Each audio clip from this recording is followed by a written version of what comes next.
11వ అంతర్జాతీయ యోగా దినోత్సవం సందర్భంగా విశాఖలో నిర్వహించిన యోగా డే విజయవంతమైంది. ఈ సందర్భంగా ముఖ్యమంత్రి చంద్రబాబు మీడియాతో మాట్లాడుతూ యోగాంధ్ర సూపర్ హిట్ అని అన్నారు. 11వ అంతర్జాతీయ యోగా దినోత్సవం నిర్వహణ ద్వారా సరికొత్త చరిత్ర సృష్టించామని తెలిపారు. 3,03,000 మందికి పైగా అనుకున్న సమయానికి వేదిక వద్దకు చేరుకున్నారని, ఒకేసారి 2 గిన్నీస్ రికార్డులు సృష్టించడం ఇదే ప్రథమమని అన్నారు. ప్రజా చైతన్యంతోనే ఈ విజయం సాధించామన్నారు. ప్రకృతి కూడా కరుణించిందని చెప్పారు.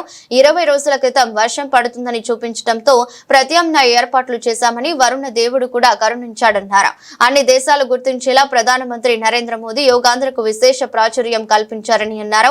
ఇంత పెద్ద వేడుకను చిన్న ఇబ్బంది కూడా లేకుండా సాంకేతిక సాయంతో విజయవంతం చేసిన ప్రతి ఒక్కరికి అభినందనలు తెలియజేశారు. విశాఖపట్నం అంటే ఎప్పుడు ప్రత్యేకమైన అభిమానం. నేను ఇప్పుడు కాదు, అన్నిసార్లు చెప్తా ఉంటాను. ఇదే సెక్రటరియట్తో, ఇది కలెక్టరేట్తో నాకు ప్రత్యేకమైన అనుబంధం ఉంది. ఉద్హుద్ వస్తానే ఫస్ట్ నేను ఒక్కడే ఇక్కడ రాగలిగాను. ఫస్ట్ డే ఉద్హుద్ నిన్న సాయంత్రం వస్తే నెక్స్ట్ డే మార్నింగ్ రాలేకపోతున్నానంటే, నేను ఆ రోజు హైదరాబాద్లో ఉండి క్లియర్ అయినాక వస్తే ఆ ఇంపాక్ట్ ఉండదు. అధికార యంత్రాంగంలో కూడా అలర్ట్నెస్ ఉండదు. నేను అక్కడి నుంచి బయలుదేరాను. డిఫెన్స్ ఒకే మాట చెప్పారు, ఫ్లైట్ కెనాట్ టేక్ ఆఫ్ అని. ఏంటని అడిగాను. వెదర్ ఇది నాట్ కోఆపరేటింగ్, మీరు అండేదానికి లేదు సార్ అని చెప్పారు. కాదు, ఎక్కడి వరకు వెళ్తే అక్కడికి వెళ్దాం, నేను వెళ్తానన్నాను. నేను వస్తే విజయవాడలో ఆపేశాం. విజయవాడ నుంచి బై రోడ్ రావాలనుకున్నాను విశాఖపట్నానికి. 26 జిల్లాల్లో 26 థీమ్ బేస్డ్ యోగా కార్యక్రమాలు చేశాం.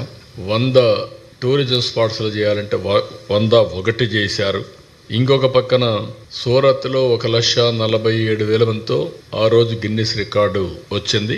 ఈ రోజు మనం 3 లక్షలు ప్లస్తో గిన్నిస్ రికార్డు వస్తుంది, క్రియేట్ చేశాం. నెక్స్ట్ ఎవరైనా చేయాలంటే 3 లక్షలు బ్రేక్ చేస్తే వస్తుంది. ఇన్ ద నియర్ ఫ్యూచర్ చేస్తారో చూడాలి. ఈ కాంపిటేటివ్ స్పిరిట్తో ముందుకు తీసుకుపోవాల్సిన అవసరం ఉంది. ఇంకొక పక్కన మీరు చూస్తే నేను ట్రైబల్ స్టూడెంట్స్ మనస్ఫూర్తిగా అభినందిస్తున్నా, కలెక్టర్ని అభినందిస్తున్నాం.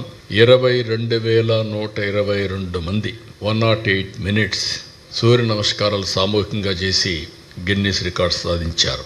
ఈరోజు రాష్ట్రంలో 1,33,000 దగ్గర 1,30,000 పైన లొకేషన్స్లో చేశారు.